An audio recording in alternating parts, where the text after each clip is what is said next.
ओम श्री गणेशाय नमः।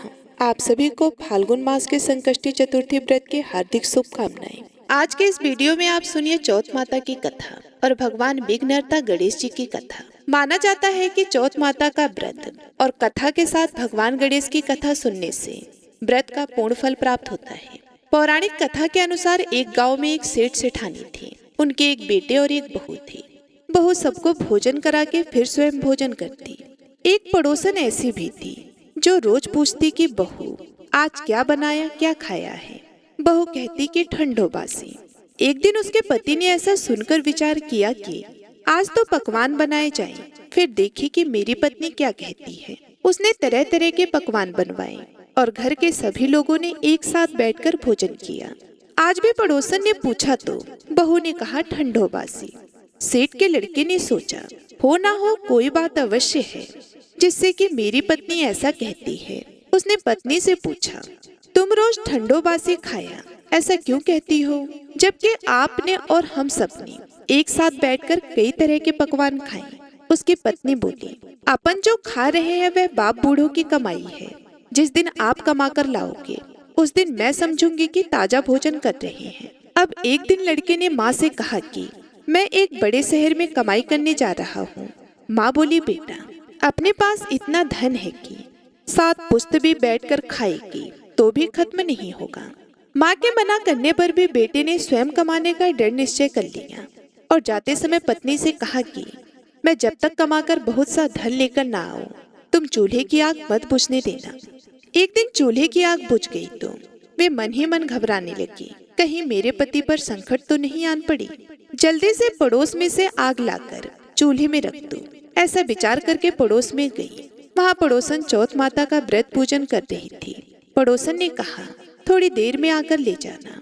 बहू ने पड़ोसन से पूछा कि आप यह क्यों करती हो, इससे क्या मिलता है। पड़ोसन ने कहा कि चौथ माता के इस व्रत को करने से अन्न लक्ष्मी मिले और अपनी मनोकामना पूरी हो।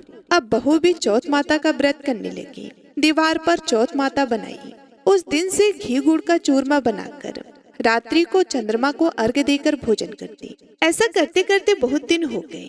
चौथ माता ने उस बहू के पति को सपना दिया कि साहूकार का बेटा तो जागे कि सोवे, तेरी पत्नी बहुत याद कर रही है। घर जाकर उसकी चिंता मिटा।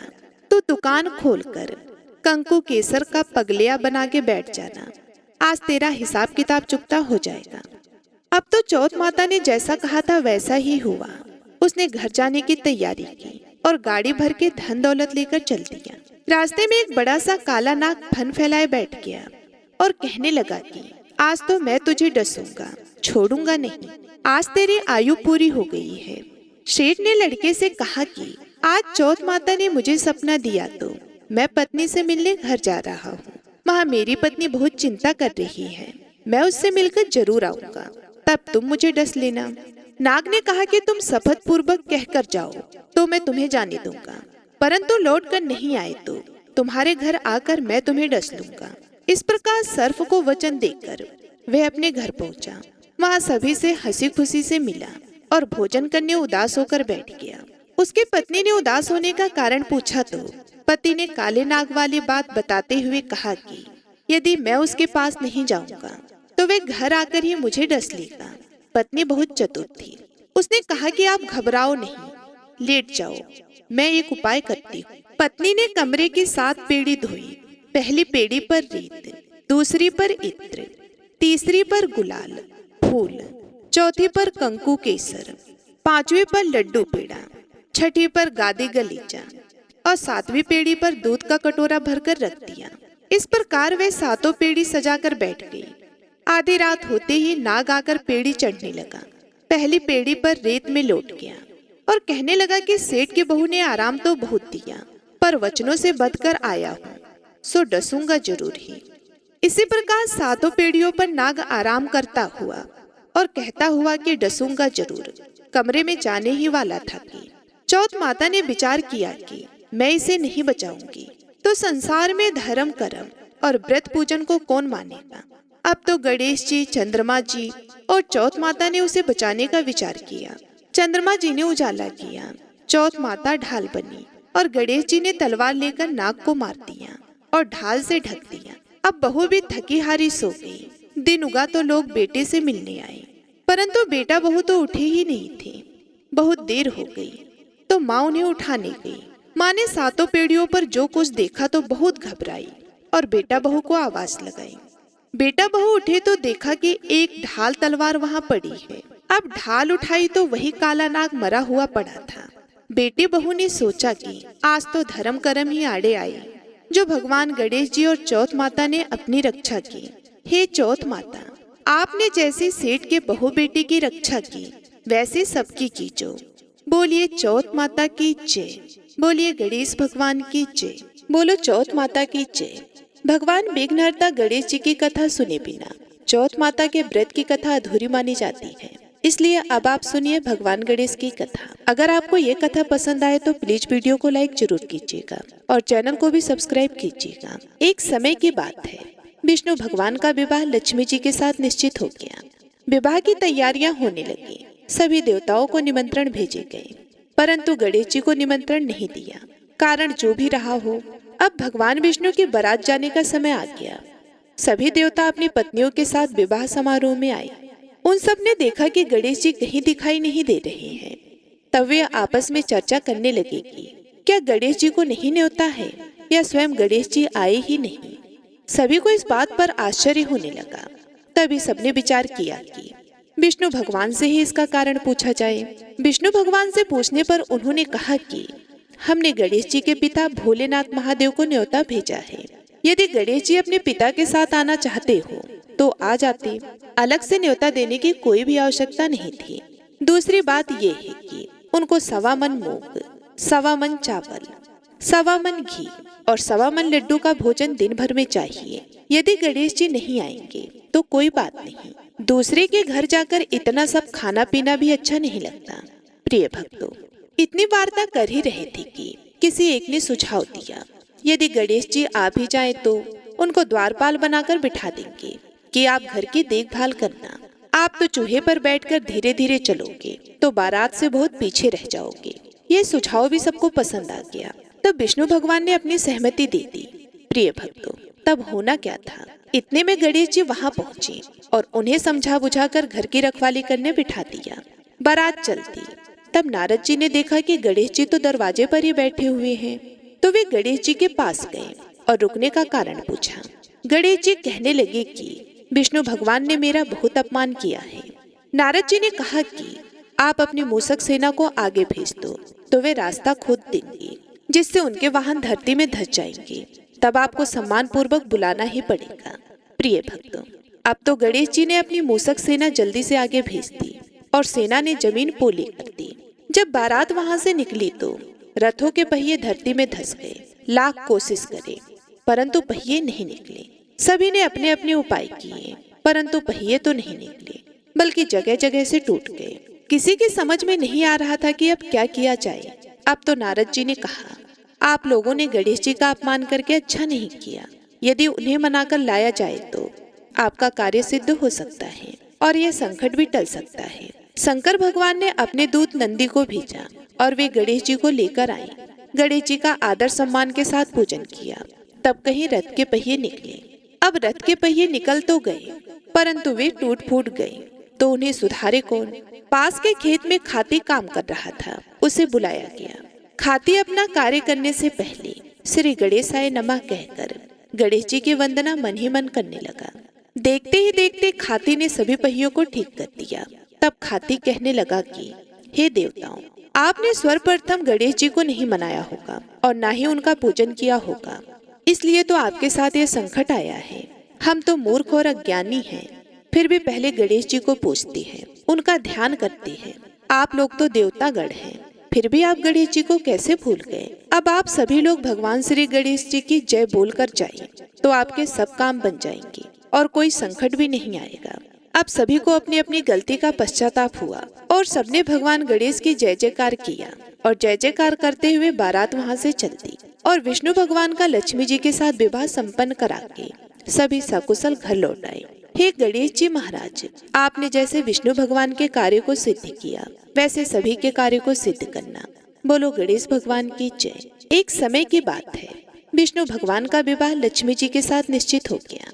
विवाह की तैयारियां होने लगी। सभी देवताओं को निमंत्रण भेजे गए, परंतु गणेश जी को निमंत्रण नहीं दिया। कारण जो भी रहा हो, अब भगवान विष्णु की बारात जाने का समय आ गया। सभी देवता अपनी पत्नियों के साथ विवाह समारोह में आए। उन सब ने देखा कि गणेश जी कहीं दिखाई नहीं दे रहे हैं। तब वे आपस में चर्चा करने लगे कि क्या गणेश जी को नहीं न्योता है या स्वयं गणेश जी आए ही नहीं। सभी को इस बात पर आश्चर्य होने लगा।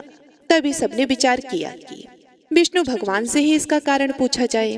विष्णु भगवान से पूछने पर उन्होंने कहा कि हमने गणेश जी के पिता भोलेनाथ महादेव को न्योता भेजा है। यदि गणेश जी अपने पिता के साथ आना चाहते हो तो आ जाते, अलग से न्योता देने की कोई भी आवश्यकता नहीं थी। दूसरी बात ये है कि उनको 1.25 मन मूंग, 1.25 मन चावल, 1.25 मन घी और 1.25 मन लड्डू का भोजन दिन भर में चाहिए। यदि गणेश जी नहीं आएंगे तो कोई बात नहीं, दूसरे के घर जाकर इतना सब खाना पीना भी अच्छा नहीं लगता।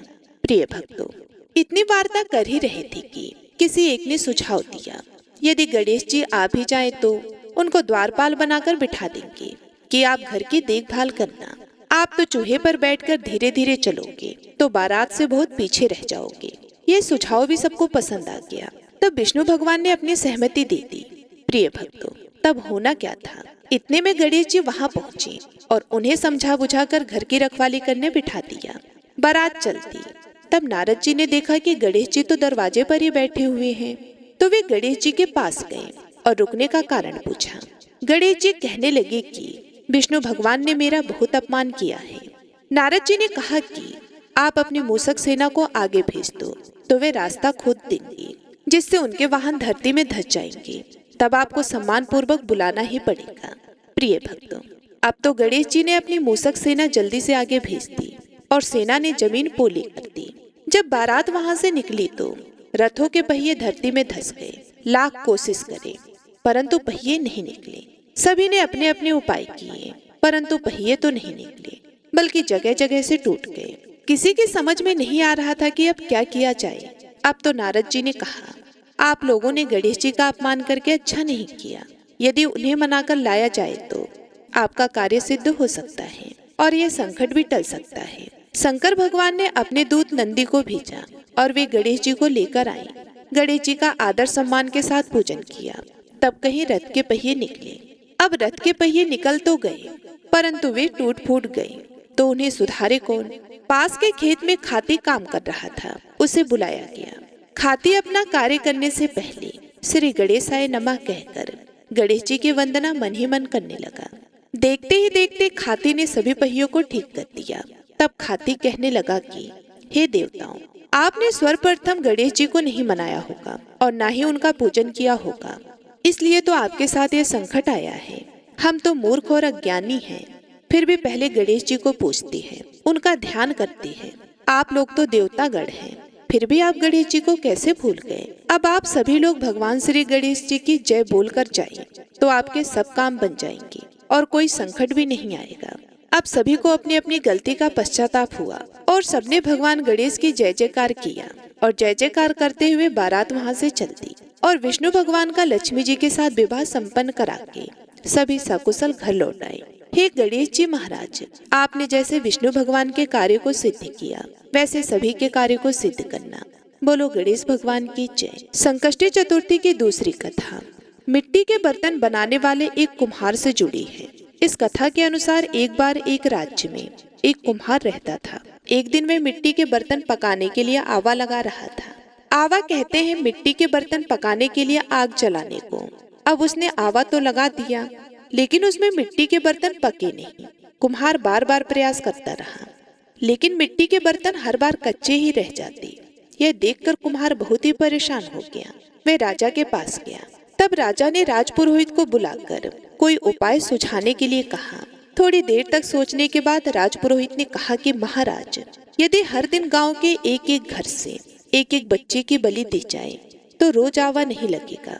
राजा ने आज्ञा दे दी कि पूरे नगर से हर दिन एक बच्चे की बलि दी जाएगी। कई दिनों तक ऐसा ही चलता रहा। हर घर से एक बच्चे की बलि दी जाती रही और फिर एक बुढ़िया के घर की बारी आई, लेकिन उसके बुढ़ापे का एकमात्र सहारा उसका अकेला बेटा अगर बलि चढ़ जाएगा तो फिर बुढ़िया का क्या होगा? यह सोचकर बेचारी बुढ़िया बहुत ही परेशान हो गई। उसने संकट की सुपारी और धूप अपने बेटे को दी और कहा कि जा बेटा, संकट माता तुम्हारी रक्षा करेंगी। और वे खुद संकट माता का ध्यान करने लगी। वह अपने बेटे की सलामती की कामना करने लगी। उधर अगली सुबह जब कुम्हार ने उठकर देखा कि आवा भी पक गया और वह बालक भी पूरी तरह से सुरक्षित है, यह सब देखकर कुम्हार हैरान रह गया। उसने बालक से पूछा कि ऐसे कैसे हो गया? तब बालक बताने लगा कि उसकी माँ हर बार नियम से संकट चौथ और महीने में पड़ने वाली चतुर्थी का व्रत किया करती है। संकट माता की कृपा से इसी कारण वे जीवित बच गया है। और फिर संकट माता की कृपा से नगर की वे अन्य सभी बालक जिनकी बलि दी गई थी, वे सभी भी दोबारा जी उठे। पौराणिक मान्यताओं के अनुसार उसी दिन से, खासकर संकट चौथ के दिन, माएँ अपने बेटों की लंबी उम्र की कामना से भगवान गणेश की पूजा और व्रत करती है। एक बहुत ही गरीब और अंधी बूढ़ी माई थी। उसका छोटा सा परिवार था जिसमें उसका बेटा और एक बहू रहती थी। बूढ़ी माई की गणेश भगवान में बहुत ही श्रद्धा थी। वे हमेशा गणेश जी की पूजा किया करती थी। तो एक रोज गणेश जी ने कहा कि बूढ़ी माई, कुछ तो मांग, मैं तेरी पूजा से बहुत ही प्रसन्न हूँ। तो बूढ़ी माई ने गणेश जी की बात सुनकर कहने लगी कि हे गणेश भगवान, मुझे तो मांगना ही नहीं आता है, मैं तुमसे क्या मांगूं? तो गणेश जी कहने लगी कि कोई बात नहीं, आज तुम घर पर अपने बेटे बहू से पूछ कर आ जाना, कल मैं फिर आऊंगा, तब मुझे बता देना कि तुम्हें क्या चाहिए। तो बुढ़िया ने कहा ठीक है। और वे बड़ी ही खुशी खुशी अपने घर आई।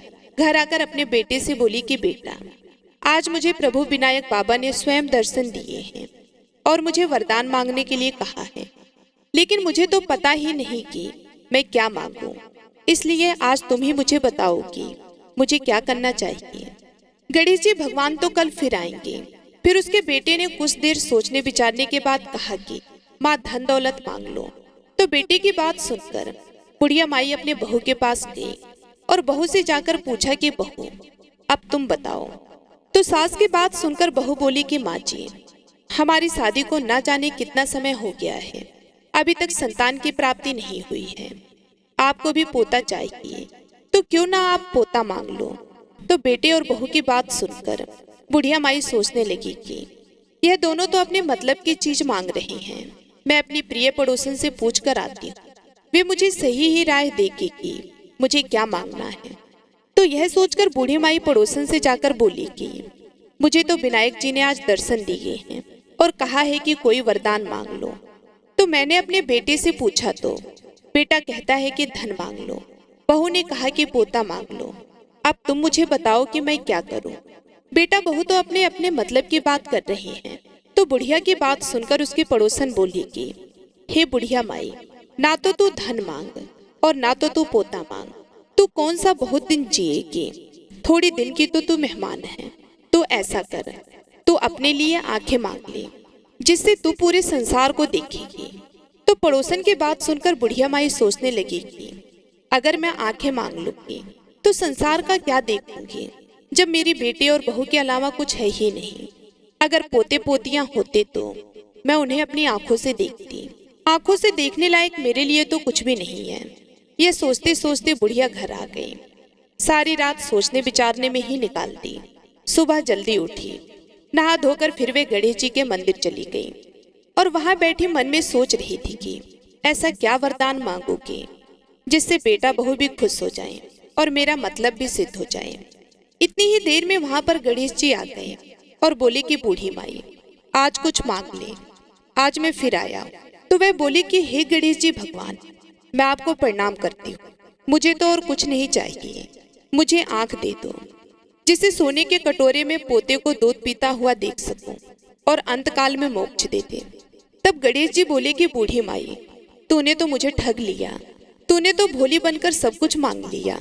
और मुस्कुराने लगे और कहा कि बूढ़ी माई, जैसा तुमने कहा है वैसा सब कुछ तुम्हें मिल जाएगा। ये कहकर गणेश जी वहां से अंतर्ध्यान हो गए और बूढ़ी माई को मांगे अनुसार सब कुछ मिल गया। हे गणेश जी भगवान, जैसे आपने बूढ़ी माई को दिया वैसे सबको देना और अपनी कृपा दृष्टि हम सब पर बनाए रखना। बोलिए गणेश जी महाराज की जय। तो ये थी आज की चौथ माता की कथा और विघ्नहर्ता भगवान गणेश की कथा। आज की कथा अच्छी लगी हो तो वीडियो को लाइक करना मत भूलिए और कमेंट में चौथ माता की जय और